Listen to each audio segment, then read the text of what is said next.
Mr. Speaker.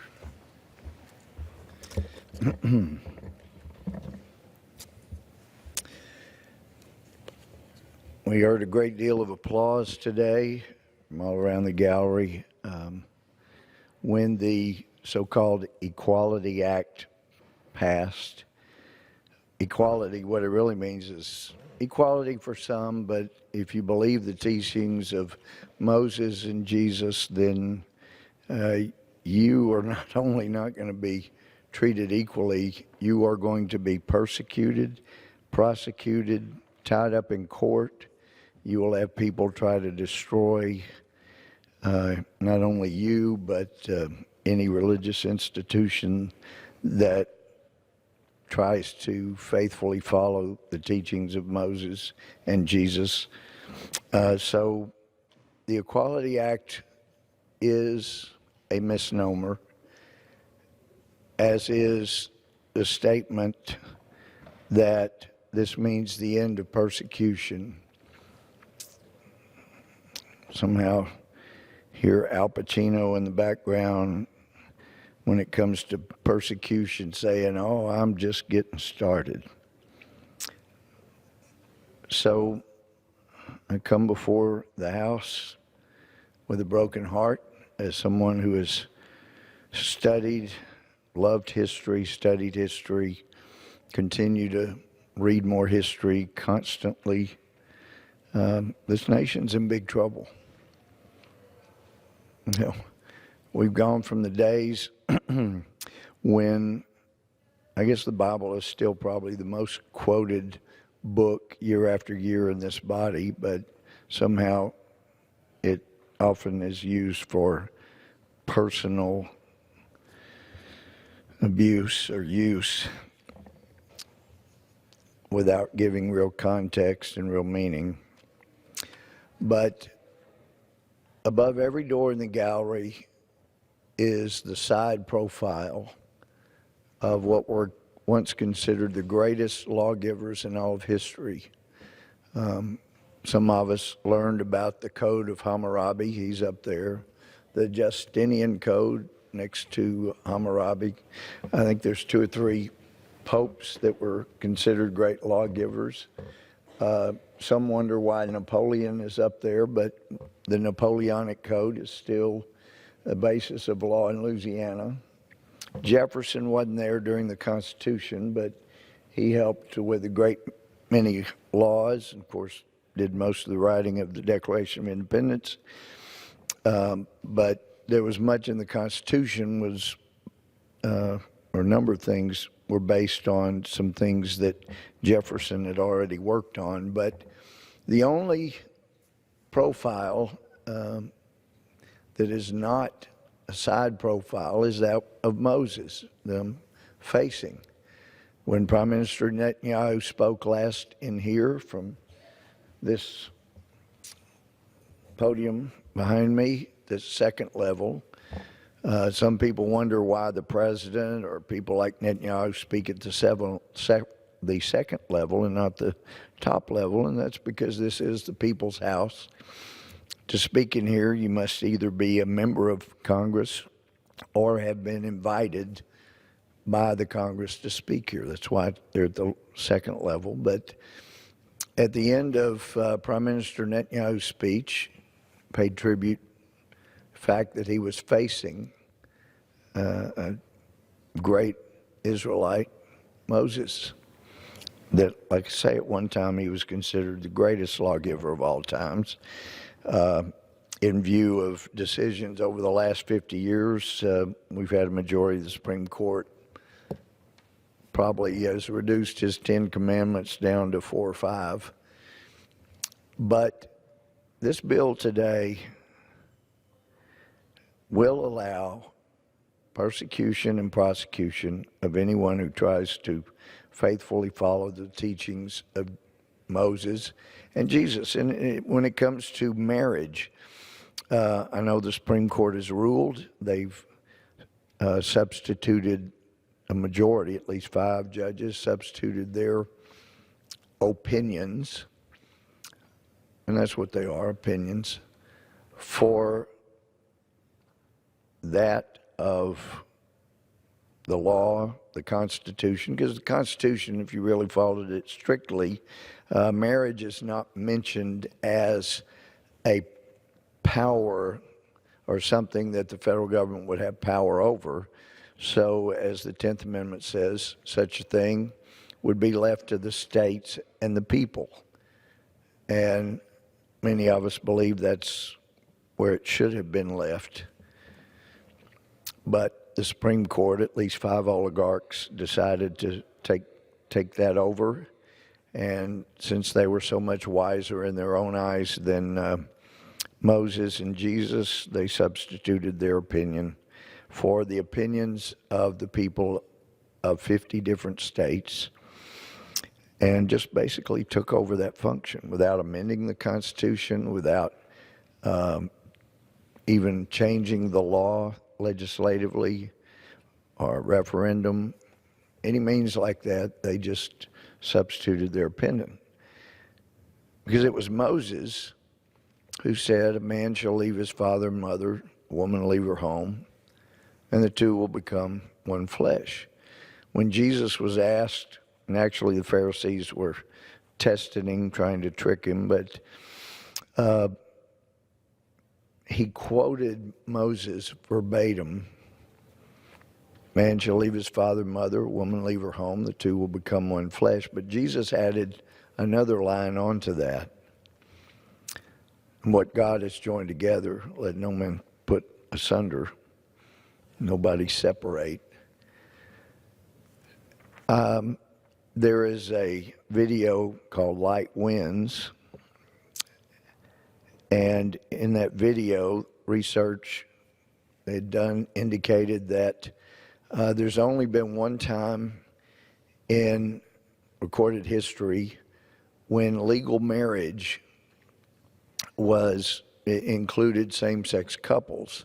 And of course, those of us that have studied history think back historically about Roman Empire days when same-sex couples were widely accepted. Ancient Greece, same-sex couples were widely accepted. But according to the research, this indication was, but they saw marriage basically as being an institution for procreation. And so marriage was a man and woman, have whatever same-sex relations you want, but in those times and places, marriage was said to be between a man and a woman if it was legal. Some of us would think back to the days of Sodom and Gomorrah when, well, the term sodomy comes from Sodom, but when same-sex relations were widely accepted, obviously no discrimination, but according to the research in the documentary, marriage, even in Sodom and Gomorrah, did not include same-sex couples because marriage was for procreation, family. And according to the research, there is one recorded piece of information about legalized marriage being same-sex couples. It was from a Babylonian Talmud that indicated that during something called the days of Noah, marriage was legal between a same-sex couple.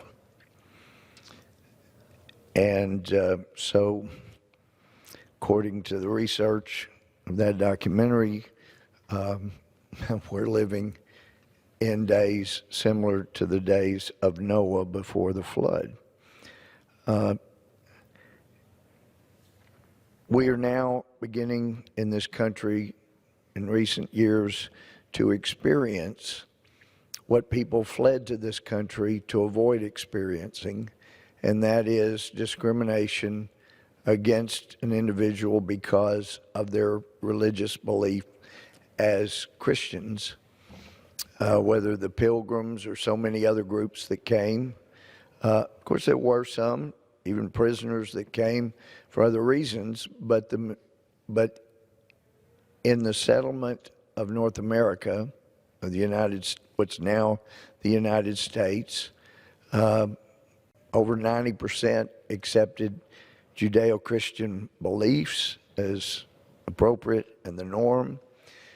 Some called Jefferson anything but a Christian, but he made clear that he believed the teachings of Jesus. Stories told that, and I did ask opinion, or not opinion, but ask for the facts from the Congressional Research Service about this Capitol being used as the largest Christian church in Washington, D.C., in the District of Columbia. And they came back with the information that it truly was, that what we now call Statuary Hall, back at the time it was the House of Representatives chamber, for a majority of the 1800s, it was considered, or it was used on Sundays for Christian worship service. And Thomas Jefferson, as CRS verified, would come to the church service, the non-denominational Christian worship service that was held just down the hall, each Sunday that he was in Washington during his time as president. Stories told that on one of those occasions he was riding his horse, as he normally did, to come to church up here on top of Capitol Hill in the Capitol. And someone saw him with a big Bible and asked, "Where are you going, Mr. President?" He said, "I'm going to church up in the Capitol." And the individual said, "But you don't believe everything that they do." And he said, "Sir, I am the highest elected magistrate in this country. It is imperative that I set the proper example." So those were early beliefs.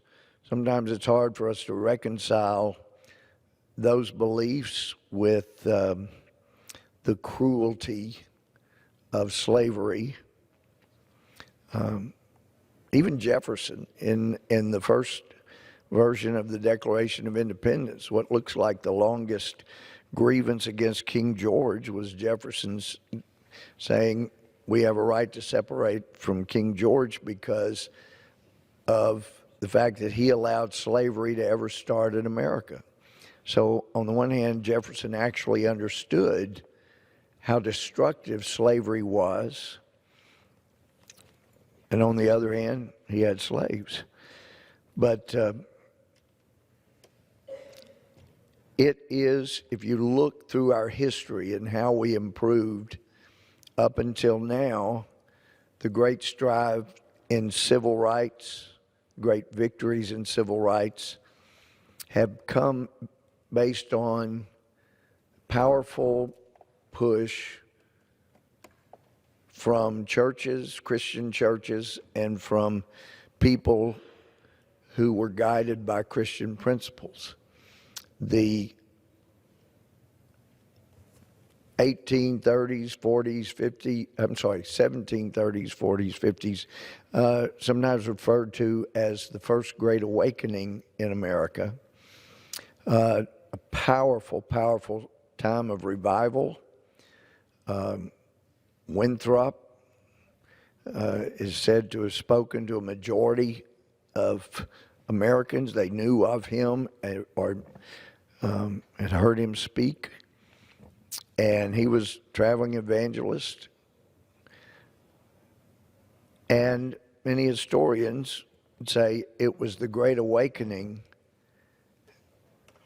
and the belief in religious freedom that drove, belief in freedom that drove those early Americans to a revolution in standing for the rights given by our Creator, and acknowledging, of course, that there is a Creator. And of course, the Constitution, written, agreed to in 1787, ratified 1789, but it's concluded, it's dated in the year of our Lord, 1787, referring to our Lord. I'm sure that if many federal judges had their way, we would strike our Lord from the Constitution as them thinking that was somehow unconstitutional to mention our Lord in our own Constitution. But you look in the 1800s, certainly there were secularists who saw the damage of slavery, and there were some churches that supported it, but the movement toward abolition was driven by people who believed in God, most of them in Jesus Christ.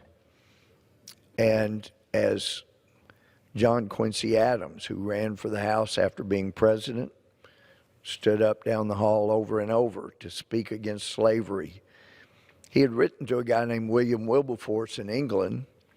Wilberforce had a spiritual, Christian awakening and ran for Parliament.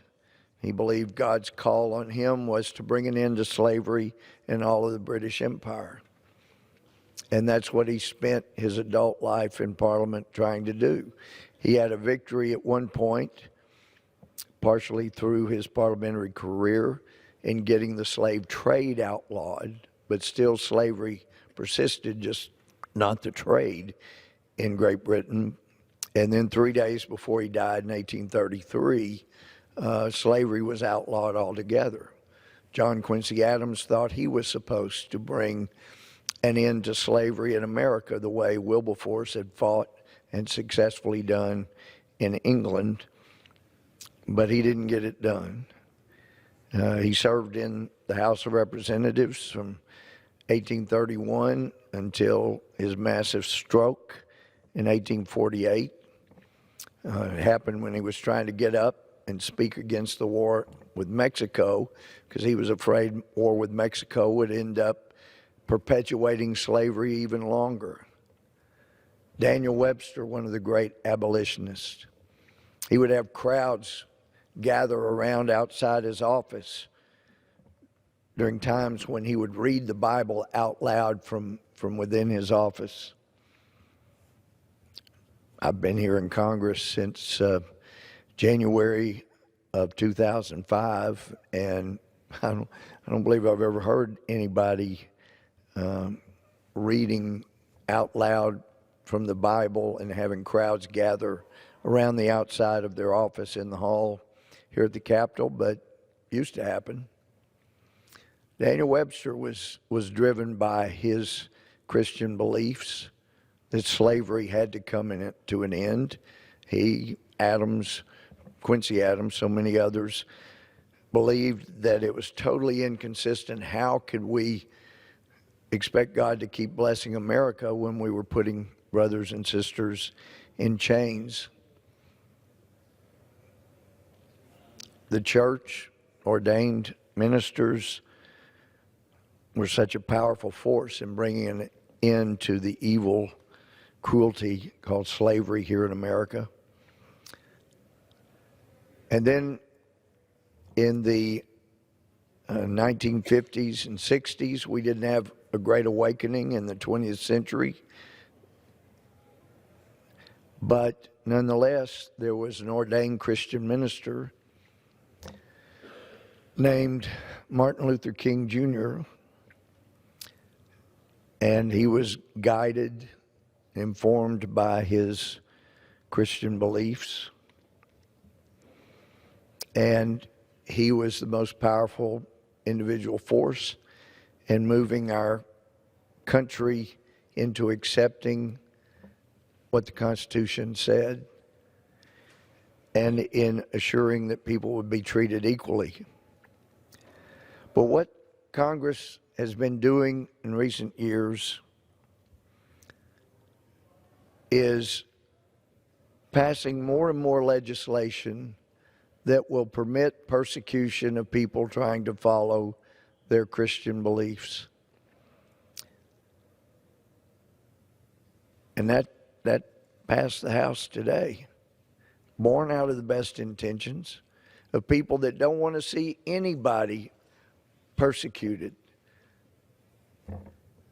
And yet, as a result of this bill, if it were to become law, there would be widespread persecution and prosecution of people who tried to hold to their Christian beliefs. And I know our friends don't want to harm battered women or do damage to women's shelters, but I've tried to encourage my friends, look at the literature about women who are victims of sexual assault. Having been a felony judge for a decade, I heard testimony constantly about the victims and the victims' suffering and their ongoing suffering and their trauma that they continue to live through and the things that triggered their trauma. And it appears from the research literature that women, of course, we're told that 1 out of 4 women will experience sexual assault. We're also told that it's a fraction of 1%, a fraction perhaps of 1% of people who truly suffer from gender dysphoria. Used to be called a disorder, I think it still was, in the Diagnostic Statistic Manual 4. It for sure was in 3. But now in 5, it's called gender dysphoria. Dysphoria being the opposite of euphoria. It's a confusion, a dissatisfaction, an unhappiness with a biological gender. So gender dysphoria. And it's interesting, even in the Equality Act, so-called, itself, I mean, one place here, it recites findings, and here on page bottom of 6 and 7, it points out that about 1 in 5 transgender people experience homelessness. Now, it doesn't go into the reasons for that, if that's true, and possibly there could be discrimination that leads to homelessness. But since this is a condition of unhappiness and dysphoria, we don't know the reasons for 1 in 5, if that's correct, people suffering from gender dysphoria being homeless.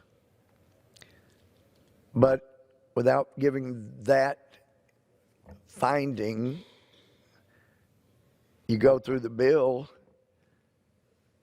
this bill is going to allow lenders who don't lend to people suffering from gender dysphoria at the same rate as those who do not suffer from gender dysphoria. Well, not only can those seeking loans come against and sue the bank and win, the Attorney General of the United States is authorized under this bill to bring the full power of the United States government at war against any individual who questions or is concerned about lending money to someone suffering from this dysphoria.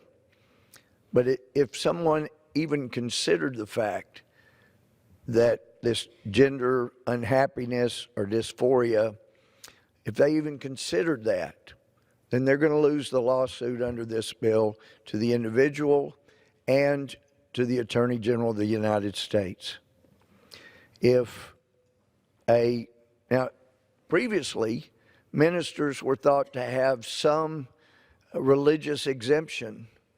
This is the first bill in American history we can find, and certainly the first one since the Religious Freedom Restoration Act, in 1993, but the first time a bill actually spells out specifically that you cannot claim religious beliefs as a defense. So I'm not hearing people talk about it, but I understand that Orthodox Jewish synagogues believe they should have men as rabbis. Well, if it becomes law, if a woman comes forward and says, I believe I'm a man and I want to be your rabbi, and they are not hired, well, not only does that person have a claim against the synagogue, but also the attorney general can come in and destroy the synagogue financially. And that can happen with any church. The church says we love everybody, like my own church, Christian Church, Green Acres Baptist. We love everybody. We welcome anybody in our church. We will not discriminate against anybody who wants to come worship the Lord with us. But if you want to be married, it needs to be what Moses and Jesus said marriage is. Well, in the past, you could utilize religious beliefs as a defense. But if this is the law of the land, then there will be no defense for religious beliefs. And again, if light winds is correct, then for the first time since the days of Noah, we have come to believe that we are so much smarter and so much wiser than Moses and Jesus. So, amazing time. And I know Christian friends say, Louie, you seem so down. You know, Paul said, rejoice in the Lord always. Again, I say rejoice, and I understand that, but I also know that as Jesus contemplated Jerusalem, he had a broken heart. He said, how many times have I wanted to bring you under my wing and love you and protect you? You wouldn't have it. So there's a rebellion going on in this country, rejection of things upon which this country was founded. And, you know, people try to paint someone like me as being a hater. I'm not a hater. There's nobody in this body I hate. At a recent event, I had a person look like a woman. She said she believed she was a woman. And we had a talk for about 20 minutes. And I understood her thinking, and I understood what she felt. Though she was a biological man, we disagreed about her lifestyle. But I had nothing but Christian love. And we hugged, agreed to disagree, and hugged as we went our ways. We were up here at the Washington Convention Center. I don't hate her. I don't hate anybody. Plenty of people hate me. I sure get that. But it is so unfair to say that anybody, just because they believe in the teachings of Moses and Jesus, is a hater. It's simply not true. But I do know that if anybody is not willing to forgive and love, they haven't really grasped what it means to be a Christian. But it doesn't mean you have to accept and encourage and applaud things that you know are not helpful. I mean, for heaven's sakes, the most thorough research ever done on transgender, and it was done, I believe it was Finland, 30-year study, people seeking sex change surgery. That 30-year study found that those who were seeking sex change surgery were 20 times more likely to commit suicide. Now, how could somebody that loves their fellow men and fellow women? How could somebody that truly loves them want them in a state of mind and life that they're 20 times more likely to kill themselves, to take that precious gift of life they were given? How is that loving somebody, to want them, encourage, oh, you stay in this lifestyle, you're 20 times more likely to kill yourself, but that's fine. We applaud you for being in that situation, 20 times more likely to kill yourself. And there's this great study here, the New Atlantis Journal of Technology and Society. This is from the fall of 2016. Special report, Sexuality and Gender, Findings from the Biological, Psychological, and Social Sciences by Lawrence Mayer, MB, MS, PhD, and Paul R. McHugh, MD. Dr. McHugh is an amazing, brilliant man. He was the head of psychiatry at Johns Hopkins. Johns Hopkins was the first hospital in the United States who did sex change operations. But as Dr. McHugh points out, after about 20 years of monitoring the people on whom they did sex change surgery, they found that the patients that went through this brutal, really brutal sex change surgery were no better off mentally than they were before. That was Johns Hopkins' finding.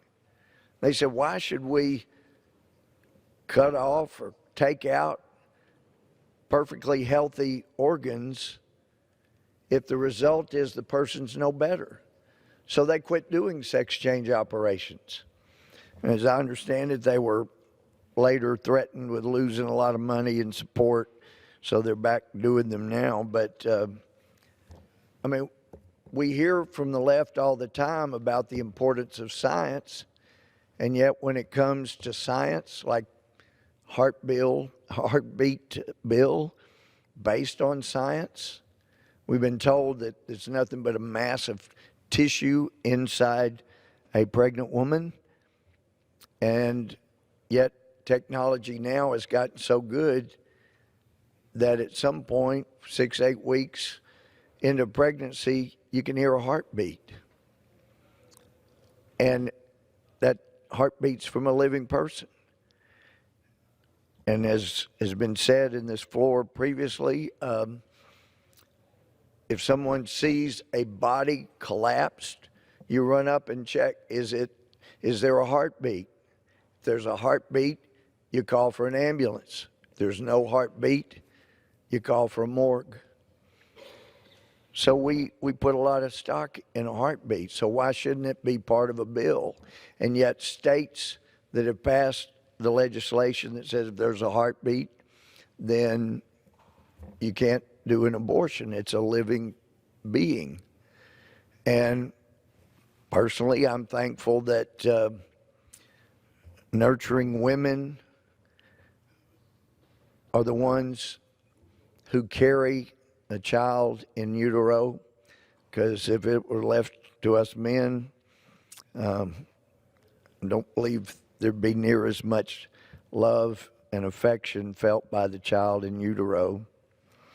But I think back about when our first child was born, 8 to 10 weeks prematurely, and my wife had to stay in Tyler. I didn't know whether to stay with her or go with our child that was taken to Shreveport, trying to keep her alive. She said, go, do anything you can for our child. And so I went to Shreveport. I got there. The neonatologist, Dr. Singh, just a wonderful, wonderful doctor. He loved those babies. He said, look, your baby's eyes, they're not working properly. She can't see you, just a general blur, but she's been listening to your voice for many months now. Even though she's in the womb, she could hear your voice. She knows your voice. You talk to her. Stay here, talk to her, caress, talk. That will be a great comfort And her, as most people know, premature child, usually the lungs are the last to develop. And that was Katie's case, and the breaths were so short and just erratic, and the heartbeat was really fast and erratic. It was in Tyler, it was in Shreveport. And after a couple hours of my sitting there and just talking to her and caressing her little arms and face, Dr. Singh came over and said, "Have you looked at the monitors?" And I hadn't, looking at our child. And I looked up. The breathing was still fast, heart was still fast, but they'd stabilized. They were not erratic. And Dr. Singh said, "She's drawing strength from you.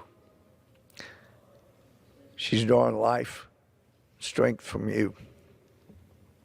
Well, how was I going to leave after that? They said we could only stay 2 hours, but I couldn't leave. My child was drawing strength from me. And so after I'd been there 8 hours, he came over and said, "Sir, you really got to leave. You've got to take a break. You can't sit here this long." And I said, "But look at the monitors. She's doing well. I don't want to leave." But eventually they forced me to leave, and I had a wreck. My mind was back with Katie. But anyway, that child knew my voice. She could hear my voice those 7 months in the womb. They know. They make a difference.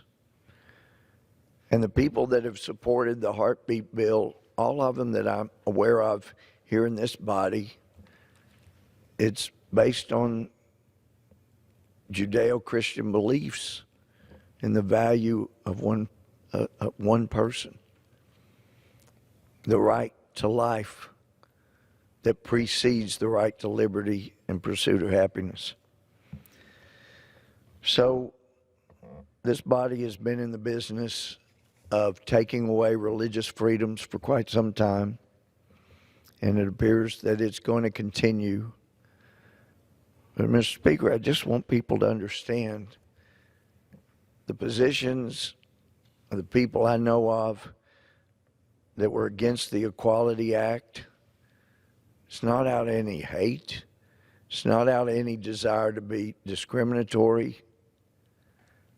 Part of it is a desire not to have people 20 times more likely to kill themselves. For heaven's sake, we have enough veterans taking their own lives. So tragic. Americans taking their lives. So tragic. There's not much you can say at a funeral of someone who's taken their lives that brings a lot of comfort to the family. But people need to understand, it specifically says in here, the Equal Credit Opportunity Act is amended, and it says right here in the bill that people that are transgender or one in five will experience homelessness without telling us why. It says, so you got to give them credit. Well, we just brought our economy to the brink of ruin in 2008, and some point to the beginnings of that tragedy where we almost lost everything back in the 90s when banks were required to lend money for homes to people that couldn't afford it. And I personally feel like some of the people that pushed people into homes fraudulently that they couldn't afford should have done some jail time. But it went on, it happened, and lending institutions, and a lot of lenders tell me over the years, we're being forced to lend money to people we know can't afford it. But if we don't, the federal government's coming after us. And if this bill becomes law, that will be the case too. A banker that says, well, I'm a little concerned, there's a 20% chance that this person suffering from gender dysphoria is going to be homeless. They don't make good decisions. Maybe it's because of some discrimination, but certainly some of it's because of poor personal decisions. And now I've got the federal government under this Equality Act saying I got to lend them money anyway.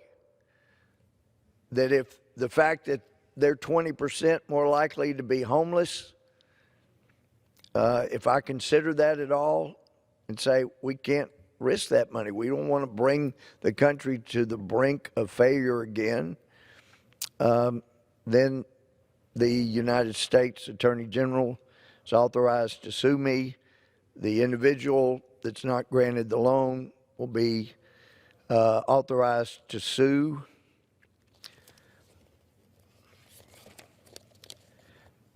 This bill, though, unlike the Hate Crimes Act, some of us were pushing in the Hate Crimes Act, let's at least define what sexual orientation is. So, because as I said back then in debate, if you don't define sexual orientation, some judge, sometime, Supreme Court at some point will say, well, you didn't define it, but you used the term sexual orientation. So the meaning of that is very clear, anything you're oriented towards sexually. And so that would legalize some sexual orientations that are currently crimes, whether it's necrophilia, pedophilia. Some have tried to say that I equated homosexuality and bestiality. They were lying. I never did that. I said, let's define out those things that we can agree should not be included. And we were refused any type of limiting definition. So one thing in this, there is a limitation. It says sexual orientation. The term sexual orientation means homosexuality, heterosexuality, or bisexuality.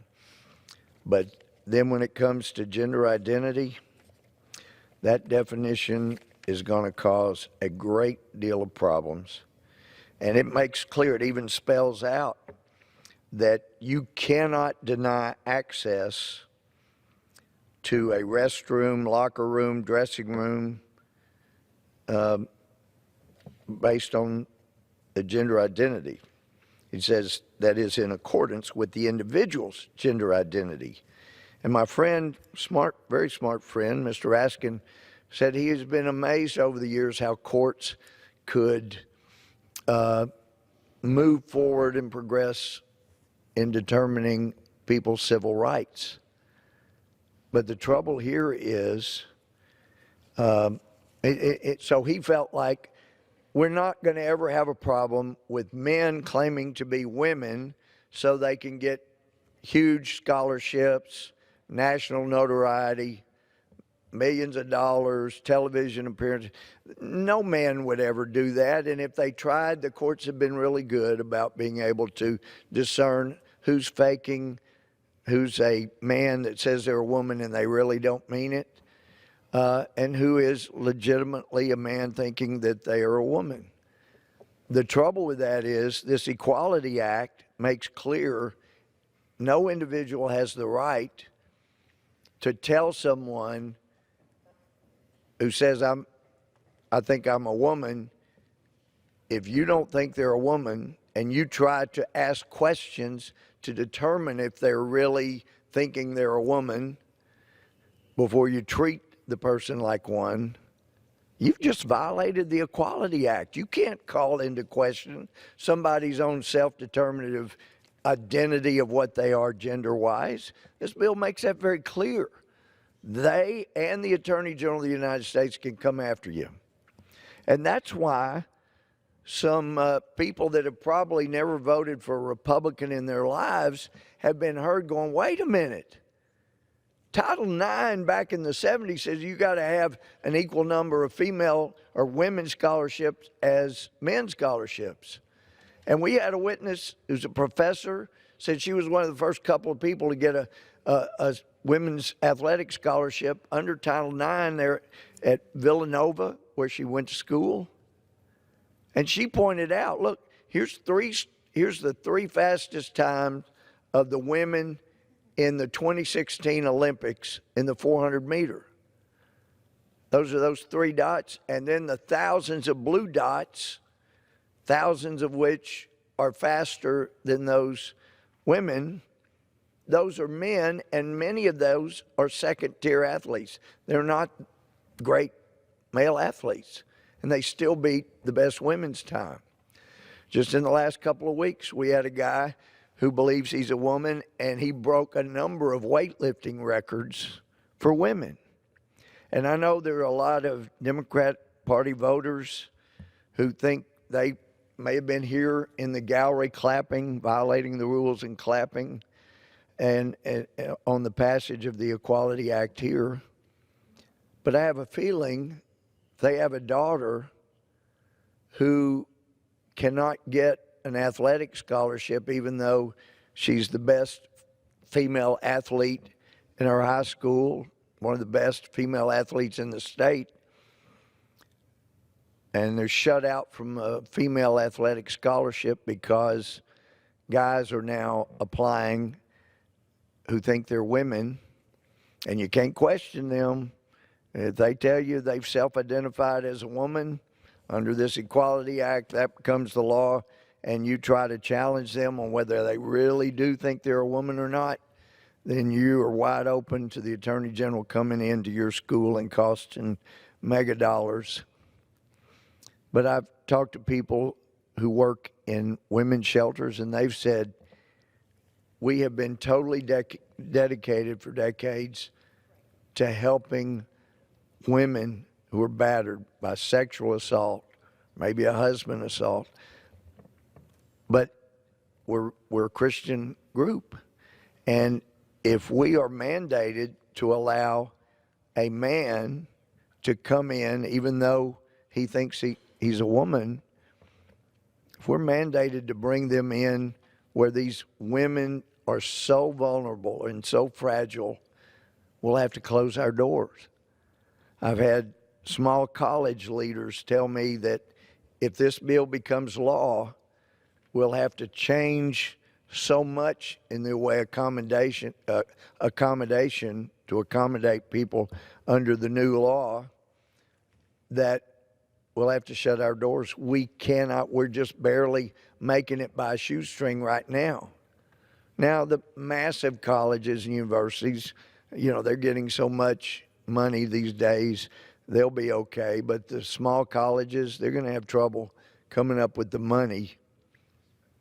The women's shelters are going to have trouble coming up with the money, and they're not going to want to.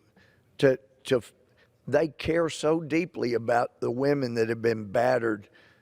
I've seen it, I've talked to them, but I've experienced the love they have for these women that have they're at the end of the rope, and they come, sometimes called a women's homeless shelter.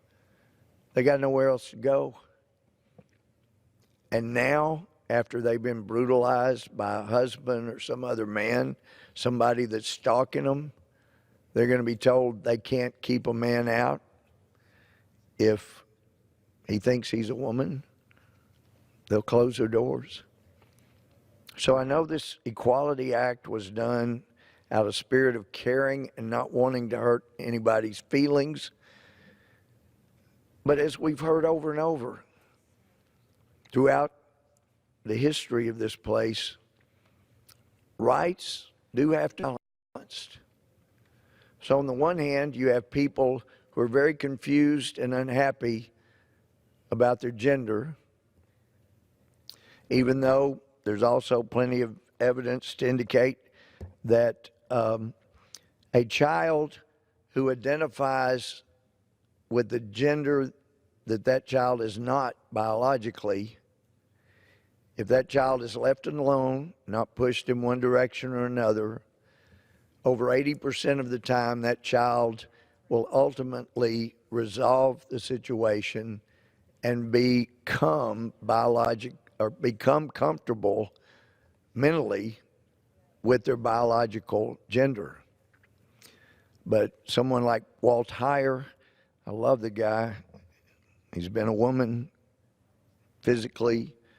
He's back being a man, tried to commit suicide. And now he spends his time lovingly counseling, encouraging, trying to talk people down from killing themselves. He's just a sweetheart of a guy. Saw him again recently. But if this Equality Act becomes law, he won't be able to do that anymore. You can't try to talk somebody through their difficulty, their suicidal ideations, if you're going to encourage them to be mentally what they are biologically, because this allows even the Attorney General to come after people like that.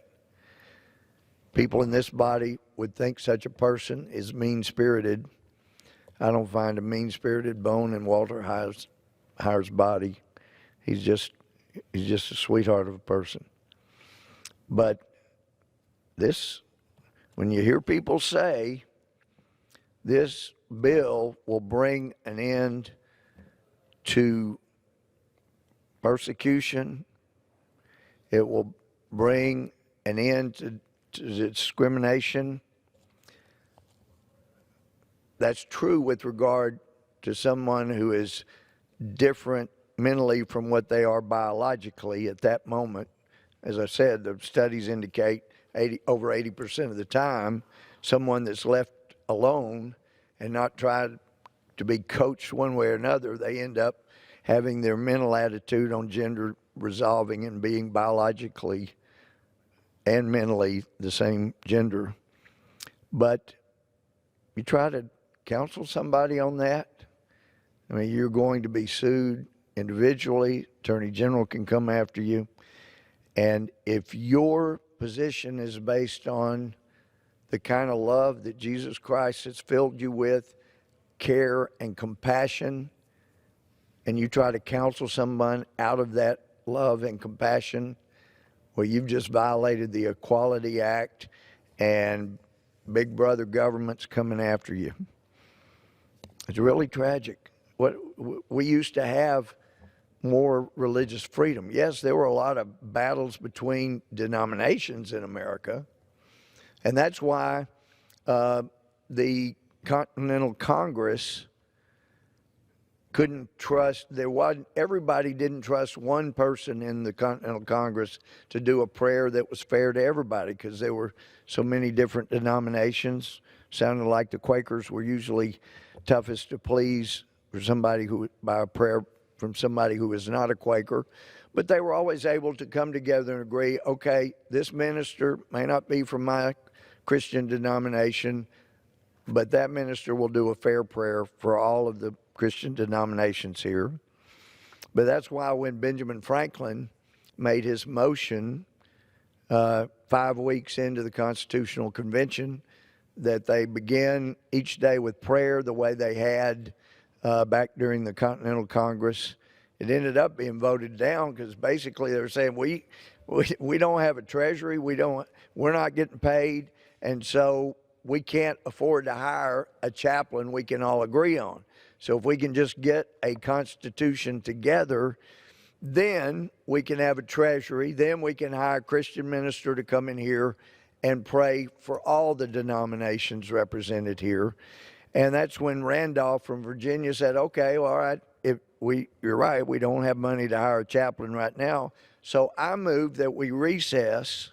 Here we are, the end of June. Just a few days from now, it'll be July 4th. We're going to celebrate our nation's independence. I move that we recess here in this Constitutional Convention and we reconvene together at a church that has a minister that we can all trust to be fair to our Christian denominations. And then we'll worship together, and after we worship together, then we'll come back and try this Constitution, try putting one together. Now that one passed, and they all gathered at the Reformed Calvinistic Church in Philadelphia. My friend Dave Bratt loves that because he's Calvinist. And the Reverend William Rogers was the minister presiding, and apparently he did an awesome job as a Christian minister of bringing all of these delegates attending the Constitutional Convention together. It was written by others that when they reconvened, there was a new spirit. Yes, they had disagreements, but there was a new spirit there. And I know people are taught nowadays that Benjamin Franklin was a deist, someone that doesn't believe in God, just thinks some force, something created the universe, and if that thing or force, person's still around, it never interferes with nature or man. Everybody's on their own. But it was Ben Franklin that said, I've lived so a long time, and the longer I live, the more convincing proofs I see of this truth. God governs in the affairs of men. And if a sparrow cannot fall to the ground without his notice, is it possible an empire could rise without his aid?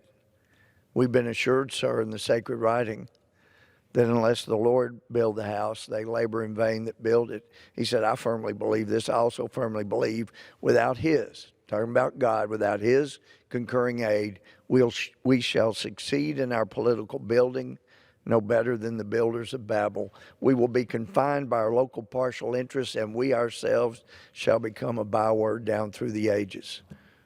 That's because he knew this was the best chance in the history of all of the world to have people self-governing. The Romans had a form, the Greeks had a form, but not like this. And we have been blessed. We've continued to work together over the centuries to get the Constitution to where all people will be treated as they're created, equal, not equal in talent or intellect, but equal in the sight of God, our Creator. Yet the Equality Act sends a message that if you are going to base your life on the teachings of Moses or Jesus or both, then we will not only persecute you, we will prosecute you. And the Attorney General of the United States is authorized under the Equality Act basically to destroy your life if you happen to believe and practice what Moses and Jesus said. It also, we've done so much destruction of families in this country over the last 50, 60 years. And it's tough. I've seen it. People I love have been a single mom or single dad raising kids. It's tough. We have taken action, passed laws that really have been destructive of the home as a nuclear home. And we've seen, the falling away from Judeo-Christian beliefs.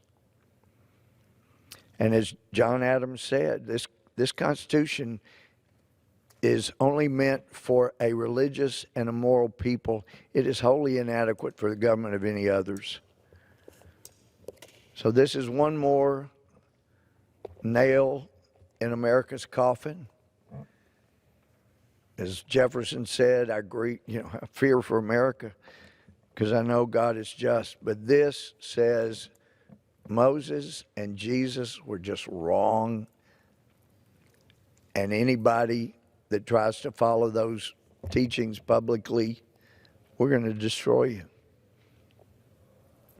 until we make everybody equal except Orthodox Jews and Christians following the Bible, and also Muslims that are following the Quran. They will not be able to follow the teachings of the Quran if this becomes law. But with that, I yield back.